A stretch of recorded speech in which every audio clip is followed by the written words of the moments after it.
美国为着要反制中国的军事继续伫咧扩大，路透社报道讲，美军有和菲律宾参详，要伫咧巴丹群岛起新的港口，是因为这巴丹群岛离台湾无到200公里，美军会当当作支援台海作战的前线基地，而且巴丹群岛和台湾之间就巴士海峡，这也是中国军舰若准备侵犯台湾，必须要经过水路。 中国继续伫台海和南海军事扩张，是引起区域局势紧张。美国正关切而且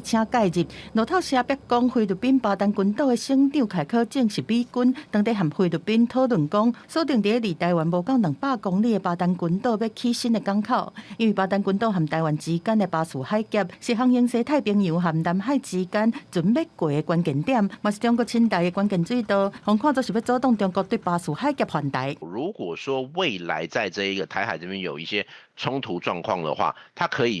可能不用去进入到台湾海峡，它可以说不用去说一定需要台湾来进行补给，它在这个地方进行补给就可以了。甚至是有没有可能这里会变成是美军支援台湾的前进基地？学者分析，美军新设港口的举动，除了要等美菲共同防御条约长期合作的决心，嘛代表巴丹群岛的港口未来会当做补给用途来用，甚至是支援台海作战的前进基地。另外，美国第7舰队证实讲，美日菲俄进前是结束南海军演，4国军事领导人是做伙坐 P8A 侦察机飞过南海，看南海的情势。专家认为讲，这是要让中国无法度突破第一道呢。从这个美国跟这个日本、韩国的合作，从东海那台湾这边强化台湾的军事能力，虽然说没有同盟的性质，然后到这个南海这个部分呢，就是跟这个东南亚国家合作，像包括这个